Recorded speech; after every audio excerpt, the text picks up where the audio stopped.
Terima kasih Hidayat dan Farhatul. Memasuki fasa akhir tempoh kempen, Barisan Nasional BN terus mempergiat kempen peringkat akar umbi dengan mendekati kawasan yang belum dikunjungi jentera parti tersebut.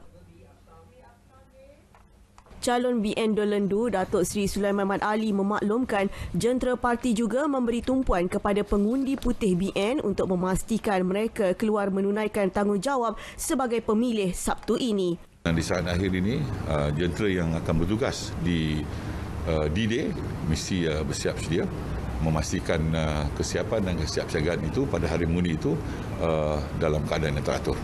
Datuk Seri Sulaiman melawat bilik gerakan BN Don Paya Rumput. Ditanya mengenai penerimaan rakyat Melaka kepada manifesto BN, beliau berkata rata-rata rakyat menyambut baik manifesto itu yang dianggap realistik dan boleh ditepati.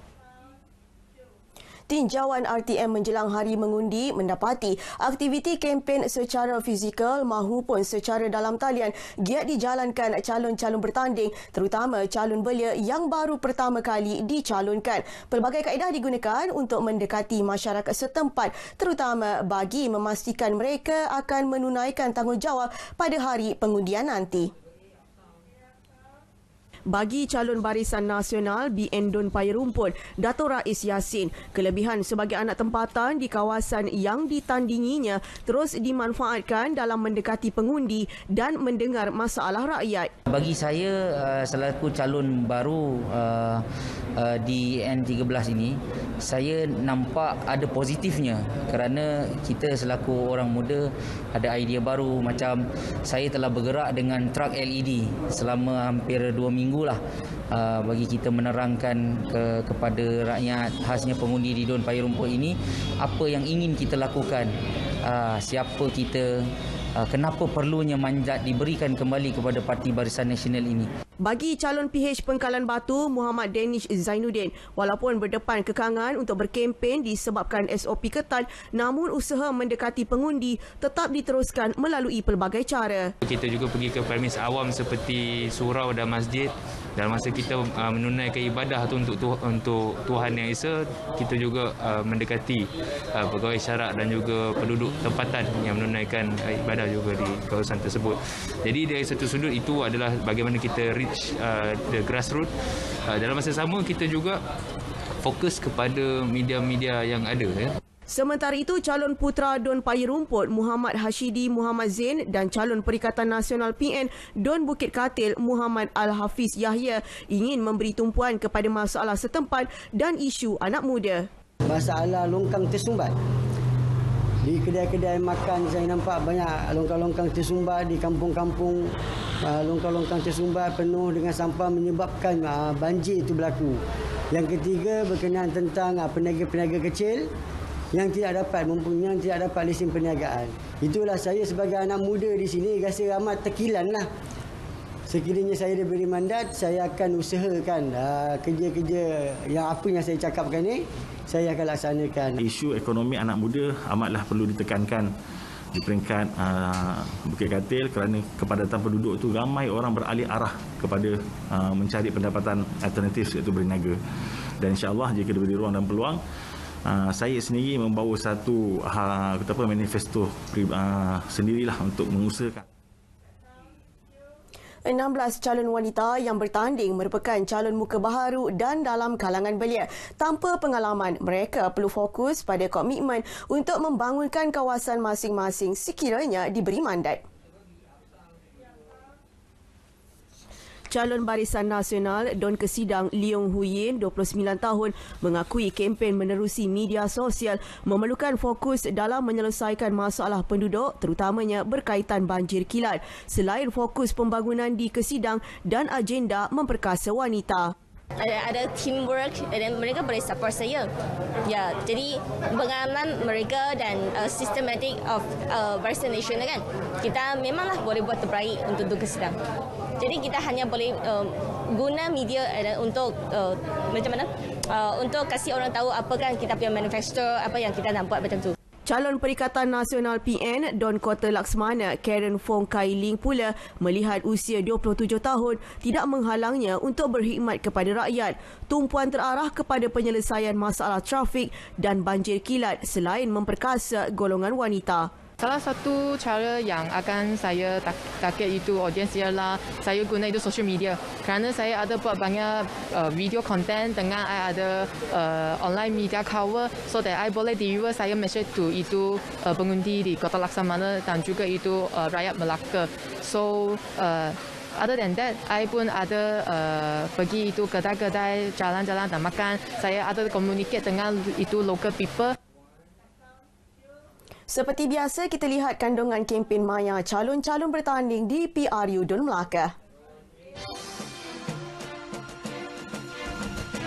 Bagi calon Barisan Nasional BN Don Sungai Rambai, Siti Faizah Abdul Aziz, aktiviti turun padang dimuatkan dalam laman sosialnya. Antaranya melawat golongan wanita di Don tersebut dan turut berkongsi video buletin UMNO. Sementara itu, calon Perikatan Nasional PN Don Melimau Abdul Alim Syafi'i membuat naik biodata dirinya selain berkongsi hantaran aktiviti ziarah penduduk pelbagai bangsa di kawasan berhampiran. Selain Abdul Alim, seorang lagi calon PN Don Kesidang, Patrick Eun Chin Ki, giat memuat naik video lawatannya di kedai sekitar Don itu selain turut ke kawasan perumahan bagi aktiviti kempen. Calon Pakatan Harapan PH Don Sungai Udang, Hasmoni Tambi pula kerap memuat naik aktiviti kempen terutama kepada golongan wanita di kawasan itu. Beliau turut menjamu selera di warung di Don berkenaan. Bagi calon bebas Don Duyung, Muhammad Hafiz Ishak, beliau menggunakan platform Facebook bagi mengumumkan manifesto selain berkongsi video berkempen. Komuniti nelayan menaruh harapan tinggi kepada Kerajaan Melaka yang baharu untuk membantu meningkatkan taraf hidup mereka, khususnya subsidi untuk membeli serta memperbaiki perahu, jala ikan serta barangan keperluan untuk memancing. Ikuti laporan Ravin Samugam yang meninjau harapan mereka di Pengkalan Kuala Sebatu Melimau, Melaka.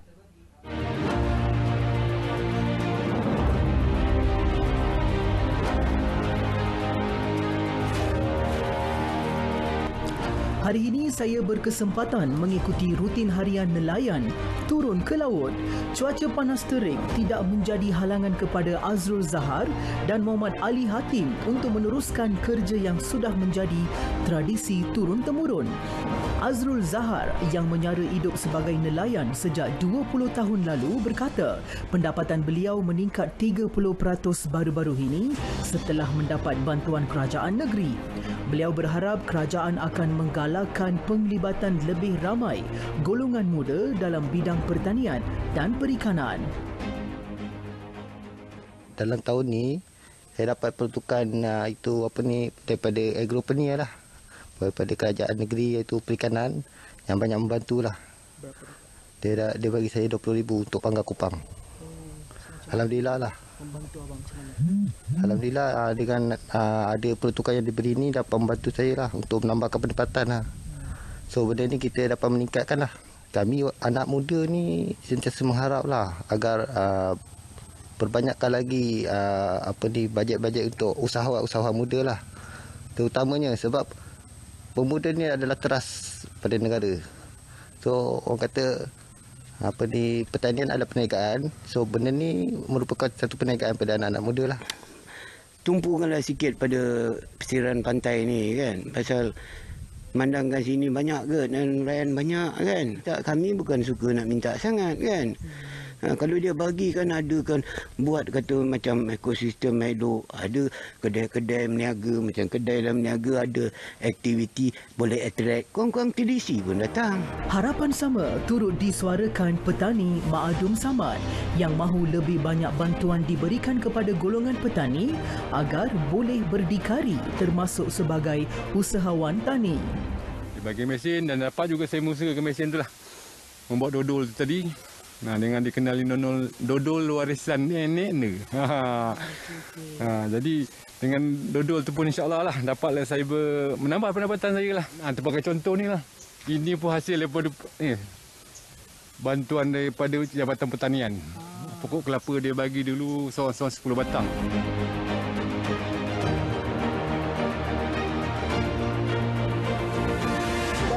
Alokasi Belanjawan 2021 4.79 bilion ringgit diperuntukkan kepada Kementerian Pertanian dan Industri Makanan. Ia termasuk pemberian subsidi, intensif dan bantuan kepada golongan yang memerlukan seperti petani, nelayan dan sebagainya. Ia sekaligus membantu mereka khususnya kepada individu yang terjejas akibat penularan virus COVID-19. Ravin Sanmugam, Berita RTM.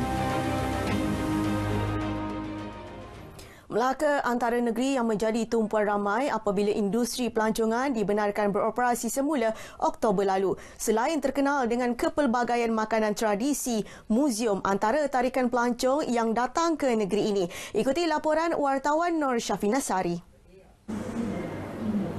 Sebut sahaja Melaka, pastilah tumpuan akan terarah kepada seni warisan budaya dan keunikan seni bangunan sejarahnya. Pasca COVID-19, negeri ini kembali rancak dengan kehadiran pelancong. Persoalannya sejauh mana pihak berwajib bersedia menerima semula pengunjung. Selepas hampir setahun ditutup disebabkan pandemik COVID-19, 21 muzium bawah Perbadanan Muzium Melaka menjadi tumpuan pelancong. Menurut Pengurus Besar Perzim, Dr. Muhammad Nasruddin Rahman, sejak dibuka 1 Oktober lalu, Perzim menerima kira-kira 90,000 pengunjung setakat hari ini. Beliau berkata ia adalah satu jumlah yang besar dan pihaknya yakin akan menerima lebih 300,000 pengunjung sehingga akhir tahun ini. Dan ini adalah satu jumlah yang sangat kita luar biasa lah bagi kami sebagai salah satu players dalam sektor pelancongan ni. Dan antara muzium yang mendapat tumpuan adalah Muzium Sat Hais ni. Kemudian Muzium Samudra, kapal Flora di Lama tu, dan seterusnya Muzium Kapal Selam. Ini antara muzium-muzium yang telah berjaya menarik pelancong untuk datang ke Melaka lah. Menurut Dr. Muhammad Nasruddin, sebanyak 3.5 juta ringgit secara keseluruhannya dibelanjakan untuk naik taraf dan baik pulih infrastruktur, kerosakan serta lanskap di semua muzium bawah perbadanan itu yang dilaksanakan sepanjang Perintah Kawalan Pergerakan PKP sebelum ini.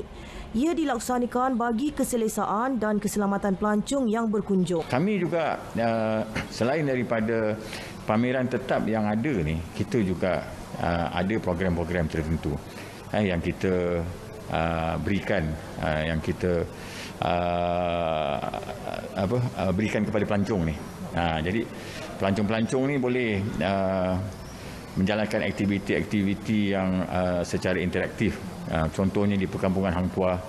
Di Perkampungan Hang Tuah sekarang ni Perzim ada pusat latihan kuda. Di Kapal Selam juga banyak aktiviti-aktiviti yang kita sedang rancang. Pihaknya juga mempunyai beberapa perancangan untuk ditawarkan kepada pelancong tahun hadapan, termasuklah festival kraft dan festival masakan warisan. Datang melawat ni untuk bawa anak-anak lah, untuk melihat sejarah-sejarah dahulu. Dia orang ni pun memang ada mata pelajaran sejarah dekat sekolah. So kita nak bagi pendedahan lah kepada anak-anak ni supaya dia nampak secara fizikal, dia boleh mengetahui latar belakang kita dahulu dan melihat benda tu sendiri secara fizikal lah. Saya datang sini memandangkan saya masih student, jadi saya masih belajar subjek sejarah. Jadi dengan datang sini saya belajar sejarah tak dapat tengok. Jadi bila datang sini dapatlah tengok secara nampak macam realistik lah walaupun muzium saja. Pergi ke Melaka makan buah berangan. Warisan sejarah dilupa jangan. Muzium sejarah ini antara monumen yang menjadi lambang sejarah warisan negeri Melaka yang pastinya tak lekang dek hujan, tak luput dek panas. Melaka yang menjadi titik tumpuan warisan sejarah perlu dipelihara warisan dan seni budayanya. Laporan Nur Syafina Sari untuk Berita RTM. Sekian lintas langsung dari Studio Mini RTM Melaka. Ikuti Berita RTM untuk laporan sahih PR Yudun Melaka. Kembali kepada Hidayat dan Farhatul di Angkasa Puri.